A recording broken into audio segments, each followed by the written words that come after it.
Shoulder exercise, தோள்பட்டைக்கான பயிற்சிகள். லேசாக முன்னோக்கி குனிந்தபடி நின்று கொண்டு கையை முன்பின்னாக ஒரே நேர்கோட்டில் அசைக்க வேண்டும். இந்த பயிற்சியை 20 to 30 முறை பயன்படுத்த வேண்டும். பின் அதே நிலையில் கையை இடது வலதாக அசைக்க வேண்டும். இந்த பயிற்சியையும் 20 to 30 முறை பயன்படுத்த வேண்டும். மூன்றாவதாக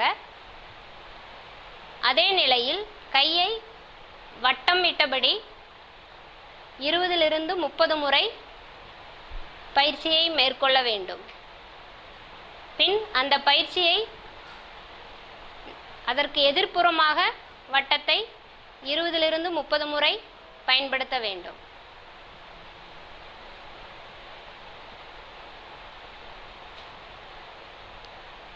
இரண்டு கைகளையும் கோர்த்து கொண்டு முடிந்தவரை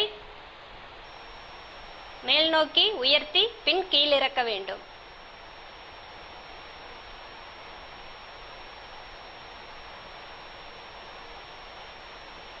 இந்த பயிற்சியினையும் 10 to 20 முறை பயன்படுத்த வேண்டும்.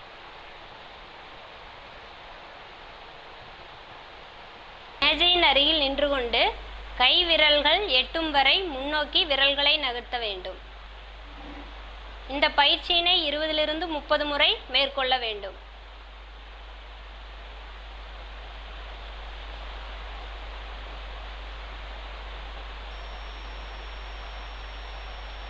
கை விரல்கள் எட்டும் வரை முன்னோக்கி நகர்த்தி பின் தள்ள வேண்டும்.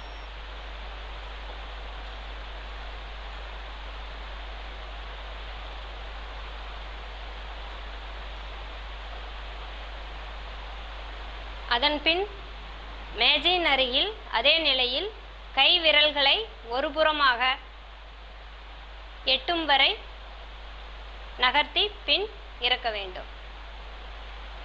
கை விரல்களை ஒரு புறமாக எட்டும் வரை நகர்த்தி இறக்க வேண்டும். இந்த பயிற்சியினையும் 20 to 30 முறை மேற்கொள்ள வேண்டும்.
நேராக படுத்துக்கொண்டு இரு கைகளையும் கோர்த்தபடி முடிந்தவரை மேல் நோக்கி உயர்த்தி பின் இறக்கவும்.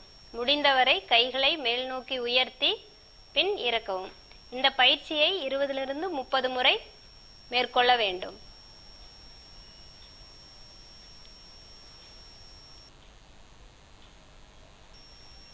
இரண்டு அல்லது 2.5 அடி இருக்கும் குச்சியை பயன்படுத்தி இரு கைகளையும் கோர்த்தபடி குச்சியை மேல் நோக்கி கொண்டு பின் கீழிறக்கவும்.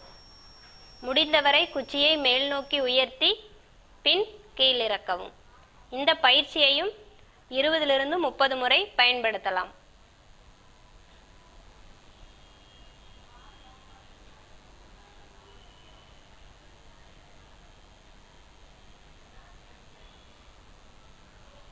பயிற்சியின் பொழுது ஏதாவது அசௌகரியம் இருந்தால் பயிற்சியின் எண்ணிக்கையை அதற்கு ஏற்றாற்போல் குறைத்து கொள்ளலாம். பின் குச்சியை ஒருபுறமாக தள்ளி முடிந்தவரை ஒருபுறமாக தள்ளி பின் கீழிறக்க வேண்டும். குச்சியை ஒருபுறமாக முடிந்தவரை மேல்நோக்கி தள்ளி பின் கீழிறக்க வேண்டும். இந்த பயிற்சியையும் 20 to 30 முறை மேற்கொள்ள வேண்டும்.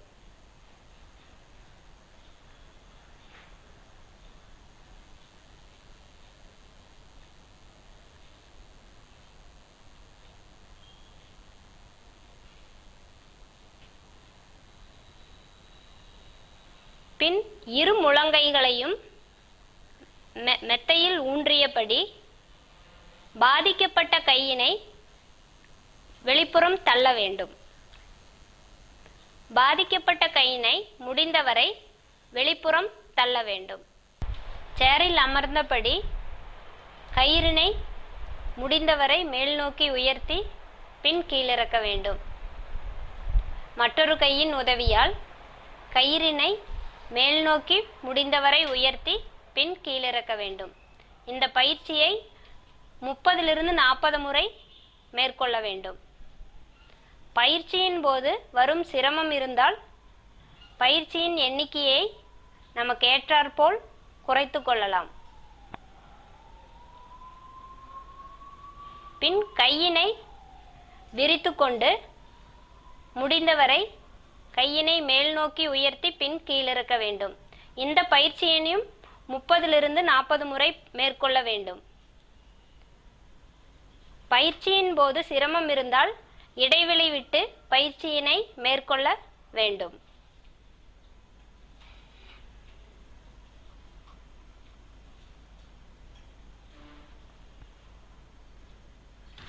சுவற்றை பார்த்து நேராக நின்றபடி விரல்களை சுவற்றில் மேல் நோக்கி எட்டும் வரை கொண்டு சென்று பின் மெதுவாக கீழிறக்க வேண்டும்.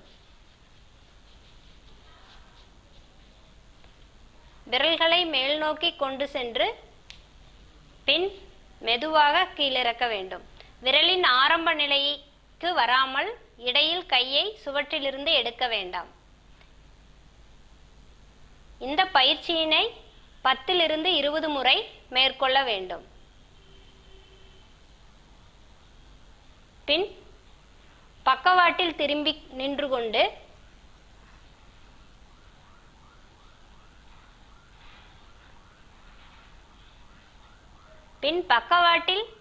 நின்று கொண்டு விரல்களை சுவற்றில் மேல் நோக்கி கொண்டு சென்று பின் கீழிறக்க வேண்டும்.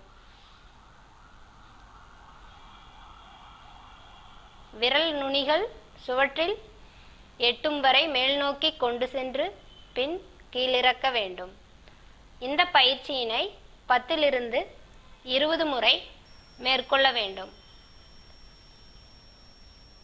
பயிற்சியின் போது வலி இருந்தால் பயிற்சியினை இடைவெளி விட்டு தொடரலாம்.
போஸ்டீரியர் கேப்சுலார் ஸ்ட்ரெச்சிங், தோள்பட்டை பின்புற தசைநார்களை தளர்வுபடுத்தும் பயிற்சி. கையினை உள்புறமாக தள்ளி 10 வினாடி அதே நிலையில் வைத்தபடி பின் கீழிறக்கவும்.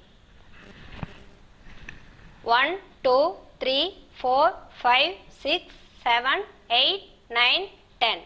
ரிலாக்ஸ். இதேபோல் இந்த பயிற்சியை 10 முறை மேற்கொள்ள வேண்டும். தோள்பட்டையின் முன்புற தசை நார்களை தளர்வுபடுத்தும் பயிற்சி ஆன்டீரியர் கேப்சுலார் ஸ்ட்ரெச்சிங். கையினை ஜன்னலில் பிடித்தபடி நின்று கொண்டு உடம்பினை முன்னோக்கி தள்ளி 10 வினாடி பிடித்திருக்க வேண்டும். 1 2 3 4 5 6 7 8 9 10. ரிலாக்ஸ். இதேபோல் இந்த பயிற்சியை 10 முறை மேற்கொள்ள வேண்டும்.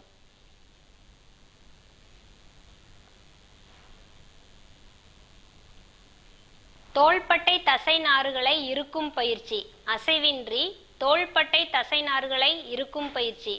சுவற்றில் கையினை வெளிப்புறமாக வைத்துக்கொண்டு உள்நோக்கி தள்ள வேண்டும்.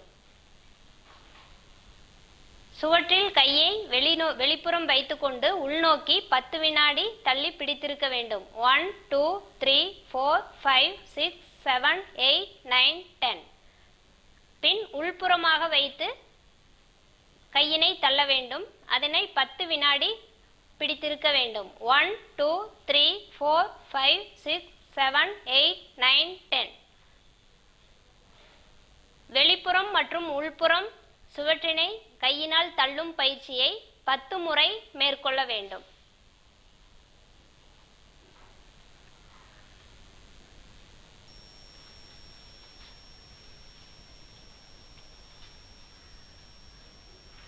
நேராக நின்று கொண்டு மேஜையின் கையினை வைத்து நேராக முன்னோக்கி அழுத்த வேண்டும். அழுத்தி அதனை 10 வினாடி பிடித்திருக்க வேண்டும். 1 2 3 4 5 6 7 8 9 10. இந்த பயிற்சியினை 10 முறை மேற்கொள்ள வேண்டும்.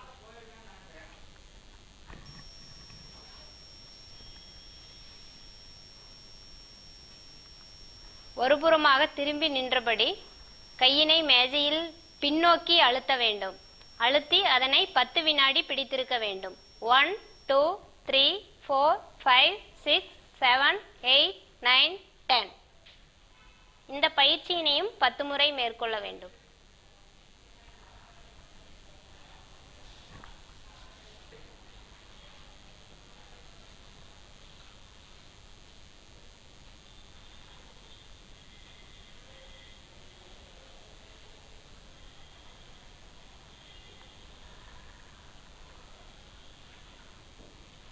ஒருபுறமாக திரும்பி நின்று கொண்டு கையினை திருப்பி வெளிப்புற தசை நாறுகளை மேஜையில் வைத்து அழுத்த வேண்டும். அழுத்தி 10 வினாடி அதை பிடித்திருக்க வேண்டும். 1 2 3 4 5 6 7 8 9 10. இந்த பயிற்சியையும் 10 முறை மேற்கொள்ள வேண்டும்.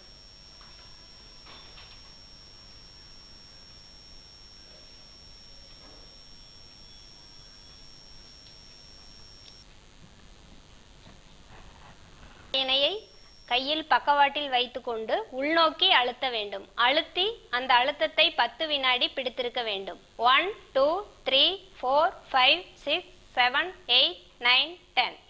இந்த பயிற்சியினையும் 10 முறை மேற்கொள்ள வேண்டும்.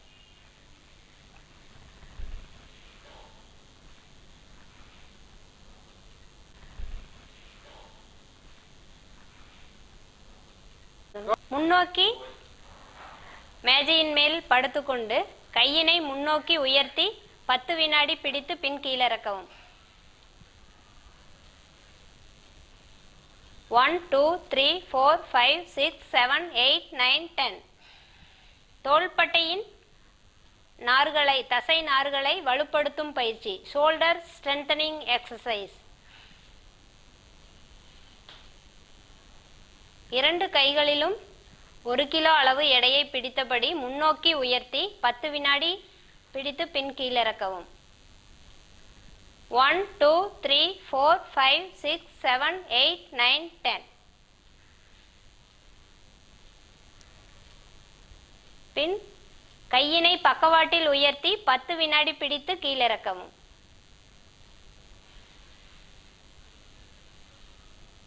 10 வினாடி. 1 2 3 4 5 6 7 8 9 10. 1 2 3 4 5 6 7 8 9 10.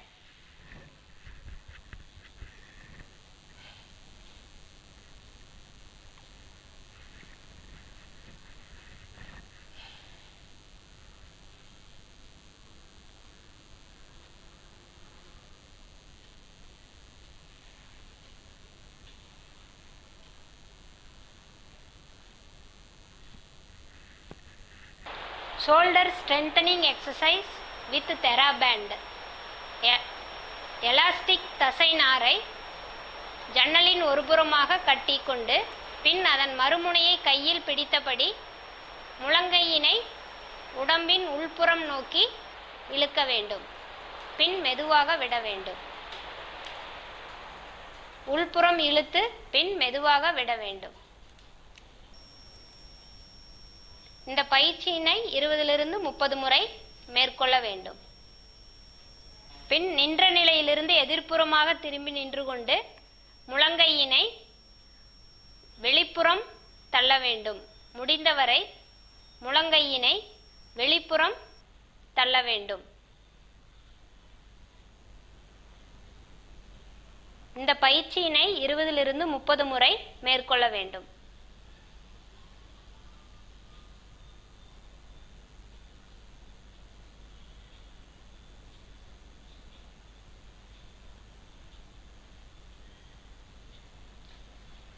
எலாஸ்டிக் துண்டின் ஒரு முனையை பாதத்தில் மிதித்தபடி ஒரு முனையை கையில் பிடித்துக்கொண்டு முழங்கையை மடக்காமல் துணியை மேல் நோக்கி முடிந்தவரை உயர்த்தி பின் இறக்கவும். இந்த பயிற்சியினை 20 to 30 முறை மேற்கொள்ள வேண்டும்.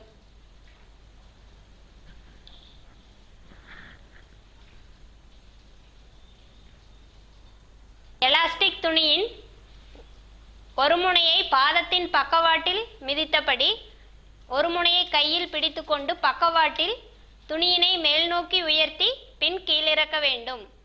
இந்த பயிற்சியினை 20 to 30 முறை மேற்கொள்ள வேண்டும். முழங்கையினை மடித்து வைத்துக்கொண்டு எலாஸ்டிக் பேண்டின் இரு முனைகளையும் கையில் பிடித்தபடி வெளியே விரிக்க வேண்டும். வெளியே விரித்து பின் சுருக்க வேண்டும். இந்த பயிற்சியினை 20 to 30 முறை மேற்கொள்ள வேண்டும்.